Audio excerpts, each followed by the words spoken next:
Hi friends, welcome back. तो हम देख रहे हैं should India boycott Pakistan at the ICC world cup 2023।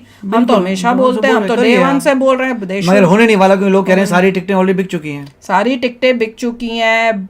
बड़े अजीब अजीब रीजनिंग्स हैं भैया जो हमारे समझ में नहीं आते, क्योंकि भाई ये रीजनिंग अगर आप कितनी बारी मैं बोल चुकी हूँ, किसी जवान की फैमिली को बताओ, उसके पेरेंट्स को बताओ या उसकी बीवी बच्चों को बताओ कि भैया हम क्यों उनके साथ क्रिकेट खेल रहे हो, वो क्यों हमारे देश में आ रहे हैं, भैया मेरे में तो हिम्मत ना हो ये रीजन देने की। जिसने टिकट खरीदी भी है, अनलाइकली है कि बंदा बोले कि मैं नहीं जाऊंगा।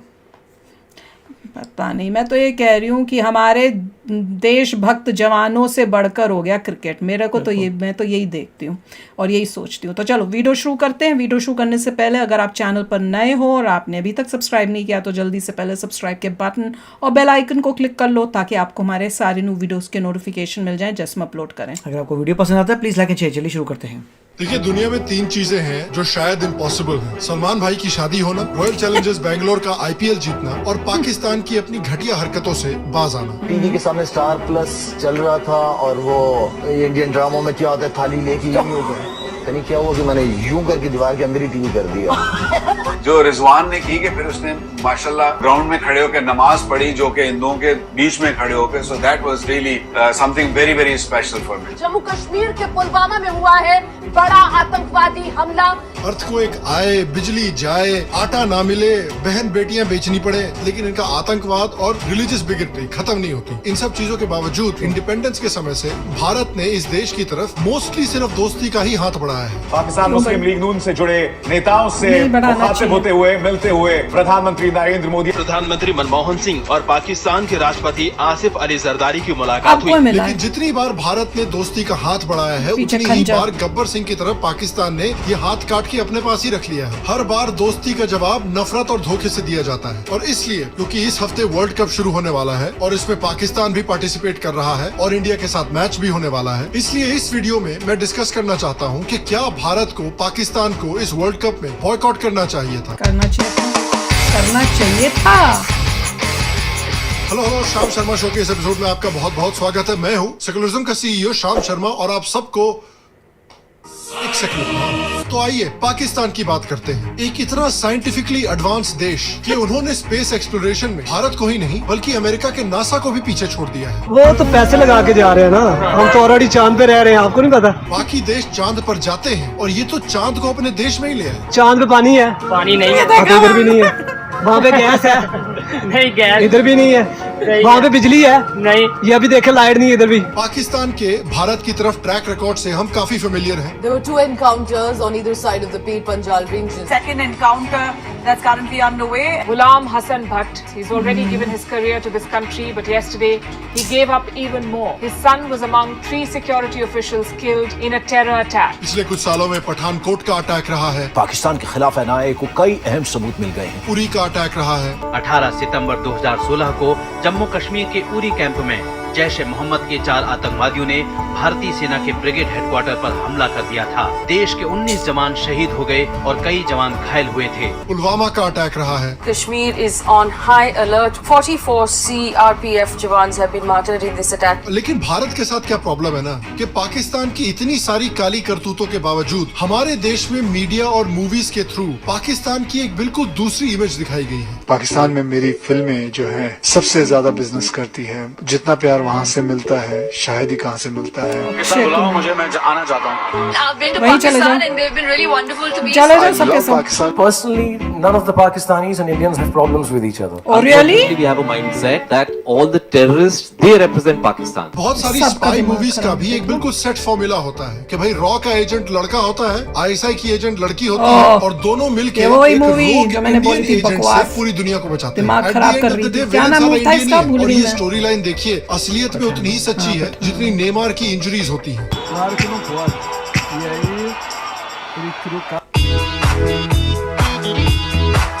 और जब थोड़ी सी हिम्मत दिखा के इंडियन गवर्नमेंट ने गुहार लगाई थी कि पाकिस्तान जैसे आतंकवादी देश के आर्टिस्ट को भारत में काम नहीं मिलना चाहिए, तो याद कीजिए कि बॉलीवुड के आर्टिस्ट लोग कितना दुखी हुए थे। वो टेररिस्ट थे, ये कलाकार। I think of course we should attack the terrorists for sure, but not attack the artists. बताते मुझे हैं बता दें कि हम जिंदगी चैनल बंद करके या पाकिस्तानी एक्टर्स को इंडिया से भगा के अगर अटैक नहीं होगा तो बंद कर दीजिए। बॉलीवुड वालों के मुंह से कभी याद नमस्कार या रखो इन प्रणाम नहीं सबकी सुनाई पड़ेगा, शक्लें। लेकिन ये सुन लीजिए। अस्सलाम वालेकुम, आप लोग ये हमारी फिल्में चड्डा, क्या नाम है इसका, प्यार सब से चड्डा। देखते और हम जरूर इंशाल्लाह पाकिस्तान आएंगे जल्द। उसके ऊपर हमेशा के लिए से अमन की चले आशा को जाओ। कौन भूल सकता है, जिसका प्रमोशन बॉलीवुड के कुछ बड़े बड़े दिग्गजों ने भी किया था। रोज मैं सरहद पार चला जाता हूँ मिलने मेहदी हसन से। इन लकीरों को जमीन ही पे रहने दो। तो बॉलीवुड को तो देखिए बहुत याराना लगता है। लेकिन जैसा कि आपने देखा है, सबके ये याराना साथ। आपके फेवरेट फीमेल इन्फ्लुएंसर के साथ आपकी इंस्टाग्राम डीएम के चैट की तरह ही 100% वन साइडेड है, क्योंकि अमन की आशा के रिस्पांस में पाकिस्तानी मीडिया और जनता का जवाब सुन लीजिए। जितना अल्लाह ने बड़ा दिल और जितना साफ सुथरा दिल हमें दिया है, मेरे ख्याल में वो उनके पास नहीं है। बहुत ही नेगेटिव किस्म की सोचें हैं उनकी। अमन की आशा चाहिए किसी को, आपको चाहिए जी? वो मुंह में राम राम और बगल में छुरी वाली बात। जब पाकिस्तानी प्राइम मिनिस्टर ने पुलवामा के आतंकवादी अटैक के लिए भारत को ही डांटा था, तो अली जफर, जिसने बॉलीवुड में इतना काम किया है, उसने अपने ही देश को सपोर्ट किया था जिसने भारत में आतंकवादी हमला करवाया था। बार बार ही नहीं रिक्वेस्ट करने इंडियंस। के बावजूद भी पाकिस्तानी एक्टर जो है वो आतंकवाद को कंडेम नहीं करते, उल्टा अपनी फिल्मों में देखिए किस तरह से अमन की आशा की बात करते हैं। We ruled India for like 1,000 years. Wow. Yeah. And we ruled Spain for like 800 years. कि कहते हैं कि भैया हमको भारत से रिलेशनशिप बनाने की कोई जरूरत नहीं है, इंडिया सक्स बोलते हैं। देखिए भारत के कुछ लोग भले ही एक ठरकी लौंडे की तरह 24 घंटे पाकिस्तान के पीछे सिंप करते रहते हो, लेकिन पाकिस्तान की और पाकिस्तान के कई लोगों की आइडियोलॉजी बिल्कुल क्लियर है भारत की तरफ। ये आइडियोलॉजी जिसे टू नेशन थ्योरी कहा जाता है, इसको सर सैयद अहमद शाह, जो अलीगढ़ मुस्लिम यूनिवर्सिटी के फाउंडर है, उन्होंने बिल्कुल क्लियरली डिफाइन किया था। और इस थ्योरी को फिर मोहम्मद अली जिन्ना ने भी प्रोपेगेट किया था कि भाई हिंदूज और मुस्लिम जो है इनकी बिल्कुल अलग अलग रिलीजियस फिलोसफी है, ये बेसिकली दो बिल्कुल अलग अलग देश हैं और साथ में रह ही नहीं सकते। आज भी इनके स्कूलों में देखिए किस तरह की नफरत सिखाई जाती है भारत के खिलाफ, हिंदुओं के खिलाफ, कि हिंदू कितने खराब हैं और मुस्लिम तो बेचारे इतने दंगे करने के बाद भी सिर्फ विक्टिम ही है। पाकिस्तान ने अपने बनने के समय से भारत को सिर्फ एक दुश्मन की तरह ही देखा है और भारत के हर एक दोस्ती के हाथ का जवाब सिर्फ दुश्मनी दोस्ती और करनी नफरत नहीं से है दिया है। हमने। इनफैक्ट इंडिपेंडेंस के सिर्फ 1 महीने बाद ही इन्होंने कश्मीर पर इन्वेजन कर दिया था और भारत के खिलाफ जंग की थी। 1 महीना भी नहीं रुका गया इनसे, है 1 महीने से शिलाजीत खा के बैठे हुए थे ये लोग। बहुत गर्मी है, चकला पे बिठा दे। जैसे ही instrument of accession Hari Singh ने साइन किया इंडिया के साथ और जम्मू एंड कश्मीर को भारत का हिस्सा बनाया, तुरंत पाकिस्तानियों ने जम्मू कश्मीर पर इलीगल चढ़ाई कर दी और इंडियन आर्मी ये जंग जीत भी रही थी, लेकिन हमारे नेहरू जी ने सीज फायर करवा दिया। इस पूरे मुद्दे को लेकर यूएन चले गए और यूएन ने फिर 1/3 जम्मू कश्मीर को काटकर फ्री में पाकिस्तान को दे दिया और एलओसी पर सीज फायर करवा दिया। तो हार के जीतने वाले को बाजीगर कहते हैं और जीत के हारने वाले के नाम पर चिल्ड्रंस डे रखा गया है भारत में। लेकिन उस युद्ध के समय से 2 ट्रेंड क्लियर हो गए थे कि पाकिस्तान भारत को नष्ट करना चाहता है और पाकिस्तान का फेवरेट स्पोर्ट क्रिकेट नहीं है बल्कि सरेंडरिंग है। भारत ने 1960 में फिर दोस्ती का हाथ बढ़ाया। उन्होंने इंडस वाटर ट्रीटी साइन की, जिसमें 3 नदियां पाकिस्तान को दी गई और 3 नदियां भारत को मिली। और इसमें भी वो 3 नदियां जो इंडस बेसिन का 80% वाटर कैरी करती हैं, वो पाकिस्तान को दी गई और वो 3 नदियां जो सिर्फ इसका भी तो ड्यू डेट हो रही थी डिसाइड करने की, उसका क्या हुआ? इनफैक्ट ये ट्रीटी इतनी अनफेयर थी कि इंडियन गवर्नमेंट ने हाल में ही पाकिस्तान को नोटिस दिया है कि भैया इंडस वाटर ट्रीटी को रीनेगोशिएट करने की जरूरत है। और इस ट्रीटी का जवाब भारत को क्या मिला? 1965 वॉर। 1965 में पाकिस्तान ने ऑपरेशन जिब्राल्टर लॉन्च किया। सो एक छोटी सी यहाँ पर माइनर डिस्प्यूट को इन्होंने बढ़ावा दे दिया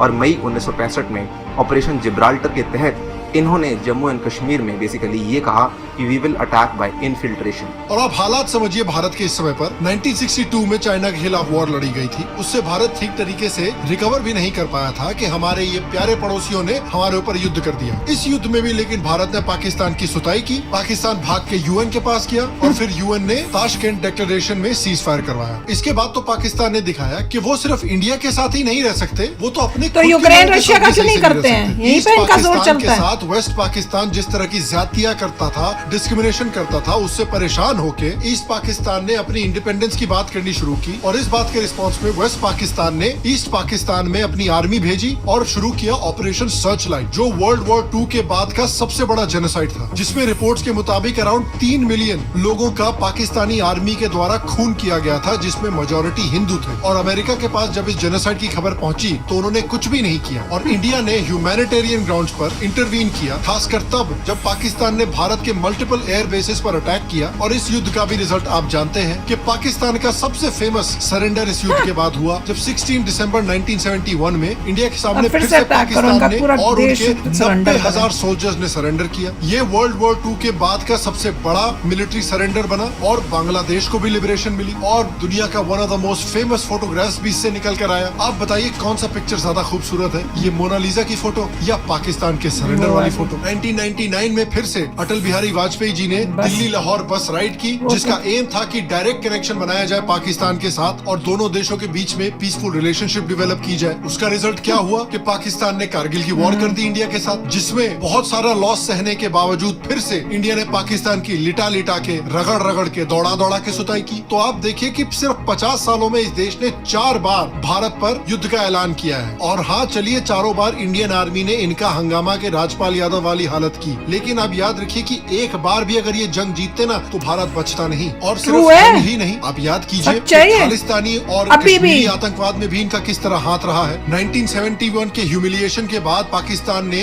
कसम खाई कि जिस तरह पाकिस्तान के टुकड़े हुए हैं उसी तरह वो भारत के भी टुकड़े करना चाहते हैं और इसलिए उन्होंने खालिस्तान मूवमेंट को भी ऑफिशियल सपोर्ट देना शुरू किया। तलविंदर सिंह परमार जो एक आतंकवादी है, जो बब्बर खालसा इंटरनेशनल आतंकवादी ऑर्गेनाइजेशन का हेड हुआ करता था, जो 1985 में एयर इंडिया फ्लाइट 182 बॉम्बिंग का मास्टरमाइंड भी था, वो ये बॉम्बिंग करने के बाद कहाँ गया? पाकिस्तान में जाके छुपा। पाकिस्तान एंटी इंडिया एक्टिविटीज के लिए इस्तेमाल कर सके तलविंदर सिंह परमार को, इसलिए उसको कनाडा से निकाल के और हमें क्रिकेट खेलनी है जी इन सबके साथ। शुरुआत से पॉलिटिक्स और क्रिकेट अलग-अलग चीजें हैं। बैकबोन पंजाब में नहीं है, पाकिस्तान में है। रिसेंटली भी जो पंजाब में खालिस्तानी एक्टिविटीज हुई हैं, पंजाब के चीफ मिनिस्टर भगवंत मान ने कहा है कि इसके पीछे क्लियरली पाकिस्तानी फंडिंग है। विदेशों से फंडिंग होती है, पाकिस्तान से फंडिंग होती है। उनके आका बैठे हैं कि पंजाब को डिस्टर्ब किया जाए, पंजाब नहीं। लोगों से भीख मांगते और यहाँ पे लगाते हैं। जो सोशल मीडिया पे खालिस्तानी प्रोपेगेंडा अकाउंट्स चलते हैं, उनमें से ऑलमोस्ट सारे पाकिस्तान से ऑपरेट किए जाते हैं। और कश्मीर की कहानी भी आप जानते ही हैं। अमेरिका की सिलिकॉन वैली में टेक्नोलॉजी की स्टार्टअप्स को इंक्यूबेट किया जाता है और पाकिस्तान की सिलिकॉन वैली में आतंकवादी स्टार्टअप्स को इंक्यूबेट किया जाता है। जिस देश के पास आटा खरीदने का पैसा नहीं है, वो देश एक साल में 100 करोड़ रुपए खर्चा करता है कश्मीरी आतंकवाद पर। वो उसके 500 रुपए दिए करते थे ये लोग स्टोन पेल्टर्स को कश्मीर में। इसीलिए तो पाकिस्तानी इकोनॉमी का ये हाल है आजकल। पेट्रोल महंगा होने से कबल ही 3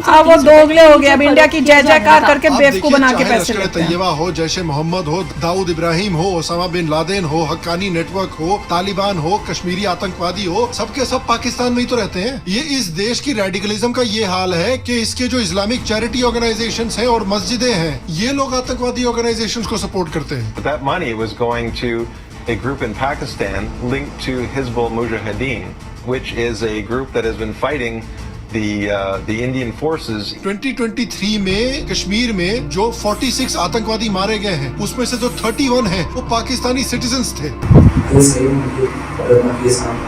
ये देखा था हमने, ये मैंने वीडियो, मुझे जाना पहचाना लगा। और उसके साथ ही पूरे भारत में भी बड़े बड़े अटैक्स रहे हैं, चाहे 2001 में पार्लियामेंट पे अटैक रहा हो, अक्षरधाम मंदिर पर अटैक रहा हो, 2008 के मुंबई का अटैक रहा हो, क्रिकेट खेलेंगे पाकिस्तान के साथ, उरी का अटैक उनके यूट्यूब भी देखेंगे, चैनल रहा हो, और अभी हाल में दबा के पैसा देंगे, अभी भी देंगे, हुआ है जिसमें हमारे आर्मी के जवान मारे गए हैं। ये पूरी कहानी मैं आपको इसलिए बता रहा था क्योंकि ये ट्रैक रिकॉर्ड रहा है आजादी के समय से पाकिस्तान का। जितनी बार भी भारत ने एक अच्छी रिलेशनशिप डेवलप करने की कोशिश की है, पाकिस्तान से सिर्फ एक ही जवाब मिला है और वो है नफरत और आतंकवाद। तो एक क्लियर सवाल उठता है कि इंडिया को इस तरह के आतंकवादी देश से कैसे डील करना चाहिए, कैसे रिस्पॉन्ड करना चाहिए। देखिए मेरी तरफ से तो क्लियर है, पाकिस्तान के साथ सारे रिलेशंस खत्म करने चाहिए, चाहे ट्रेड हो, चाहे कल्चरल हो, चाहे पॉलिटिकल हो। ये जो बेवकूफाना सेरेमनी होती है वाघा बॉर्डर पे, जहाँ पे टांगे उठा उठा के ये लोग फालतू का डांस करते हैं, बंद कीजिए सेरेमनी। क्या नौटंकी है ये? जो भिखारी बैठे हैं बॉर्डर के पार, उनको नाचने दो, पूरी तरह से इग्नोर करो इनको। और स्पोर्टिंग कनेक्शंस भी इस देश के साथ पूरी तरह से काटने जरूरी है। और इंडियन गवर्नमेंट ने अनाउंस किया है कि भाई हम पाकिस्तान में अपने प्लेयर्स को नहीं भेजेंगे। इंडियन गवर्नमेंट ने कहा है कि कोई भी बायलैटरल क्रिकेट टूर्नामेंट हम पाकिस्तान के साथ नहीं खेलेंगे। लेकिन सिर्फ एक स्पोर्ट ही क्यों, बाकी स्पोर्ट्स में बायलैटरल टूर्नामेंट क्यों खेल रहे हैं? और बीसीसीआई भी जो कर रही है, क्रिकेट की ऑर्गेनाइजेशंस भी जो कर रहे हैं, वो आइसोलेशन में किया जा रहा है। कोई गवर्नमेंट की तरफ से देख के लगता है कि क्लियर पॉलिसी नहीं है, क्योंकि गवर्नमेंट एक तरफ तो बोलती है कि भाई पाकिस्तानी आर्टिस्ट को इंडिया में काम नहीं मिलेगा, दूसरी तरफ इंफॉर्मेशन और ब्रॉडकास्टिंग मिनिस्टर ने उनको SCO समिट में भी बुलाया था। और इसी तरह के कंफ्यूज स्ट्रेटेजी की वजह से से तो जो एक्टर, जो हमारे देश के एक्टर्स हैं, वो खुल्लम खुल्ला इस तरह की चीजें बोलते हैं। और देखिए, इस वर्ल्ड कप में पाकिस्तान आ चुका है ऑलरेडी, मैच होने वाला है पाकिस्तान के साथ, लेकिन भारत ने अनाउंस किया है कि वो कोई भी बायलैटरल टूर्नामेंट्स पाकिस्तान के साथ नहीं खेलेंगे। लेकिन सिर्फ क्रिकेट ही क्यों, सारे स्पोर्ट्स में बॉयकॉट करना चाहिए ना बायलैटरल टूर्नामेंट्स को। 2021 में इंडिया पाकिस्तान का कबड्डी बायलैटरल टूर्नामेंट हुआ है इंडिया में। क्रिकेट को सिंगल आउट करने का क्या फायदा अगर बाकी स्पोर्ट्स में हम खेल ही रहे बायलैटरल टूर्नामेंट। सारे के सारे स्पोर्ट्स में बॉयकॉट होना चाहिए। दूसरी बात कि आप वेस्टर्न देशों से कुछ सीखिए, वो पावरफुल है और देखिए अपने पावर का किस तरह से इस्तेमाल करते हैं। और मैं मानता हूँ कि बहुत सारे इंटरनेशनल टूर्नामेंट में पाकिस्तान को बॉयकॉट करना मुश्किल है, खासकर ट्रैक एंड फील्ड के जो इवेंट्स होते हैं या बड़े बड़े इंटरनेशनल टूर्नामेंट्स जो होते हैं। लेकिन क्रिकेट की बात करें, बीसीसीआई जो है वो दुनिया की रिचेस्ट क्रिकेट बोर्ड है, जिसका नेटवर्क 2.25 बिलियन इतनी ताकत है, कुछ भी कर सकती है। उससे थोड़ा सा ही ज्यादा है, यानी 2.9 billion dollars. Next biggest cricketing board is Australia with 70 million का नेटवर्क, यानी बीसीसीआई का network second biggest cricketing organisation से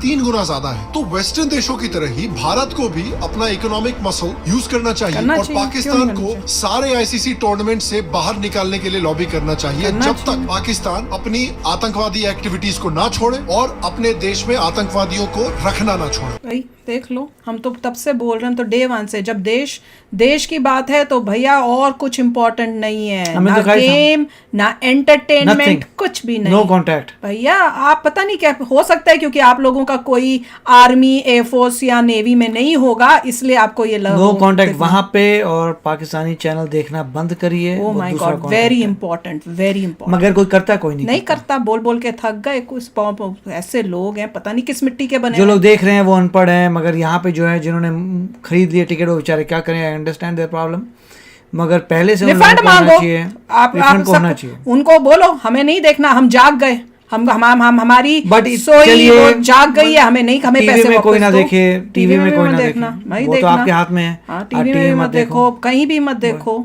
आपको देखने का मतलब है आप दिखाओ अपना कि भैया हमारे लिए हमारा देश पहले है। बिल्कुल, तो वही है, हर एक इंडिविजुअल को दिखाना चाहिए। अगर आप क्रिकेट देख, अगर लोग वाकई समझते हैं इस बात को कि हमारे सोल्जर्स जो हैं बॉर्डर पे खड़े हुए हैं, देश को प्रोटेक्ट कर रहे हैं, और हम जा रहे हैं किसी का गेम खेलने, विच इज रॉन्ग। मैंने एग्जांपल दिया था, इससे और भी कोई बंदा तुम्हारे घर में घुस रहा है और तुम्हारा पार्ट ले लिया और तुम जा रहे हो उसके साथ क्रिकेट खेलने। मैं इससे भी हार्श बोलूंगी, अब आज सुनने की अगर हिम्मत हो, मैं तो होप करती हूँ जो देखते हैं उन लोगों को, उनमें ये हिम्मत है सुनने की। आप किसी सोल्जर जिसने पाकिस्तानियों के साथ अपने देश को बचाने के लिए टांग खोई है, हाथ खोया है, अपना कोई एक बॉडी पार्ट खोया, उसके पास जाके बोलो हम पाकिस्तान का क्रिकेट मैच देखने जा रहे हैं, हिम्मत होगी आपकी? मैंने ऐसे सोल्जर्स देखे हैं। जो इंडियन सोल्जर शहीद हो गया, उसकी मदर को क्या बोलो जाके उनके, भैया आपका बेटा जो है वो शहीद हो गया, मैं तो क्रिकेट देखने जा रहा हूँ, क्योंकि भैया आपकी वॉर और हमारी क्रिकेट तो अलग अलग चीजें हैं। तो आप दर्द उसी को होता है जिसने वो सहा होता है। ऊपर से बोलना देश से प्यार है, पर क्रिकेट देखना तो ये भैया वो तो होगा नहीं, वो तो सच है नहीं। तो चलो आप भी शेयर करना अपने थॉट्स, चलते हैं, मिलेंगे नेक्स्ट वीडियो में बहुत ही जल्द। Till then take care and bye bye. तो अगर आप मेरे इस चैनल पे नए हो तो जल्दी से सब्सक्राइब के बटन को हिट करो और बेल आइकन को क्लिक करो, ताकि आपको मेरा जब नया वीडियो मैं लगाऊं आपको उसके बारे में जल्दी से पता चल जाए।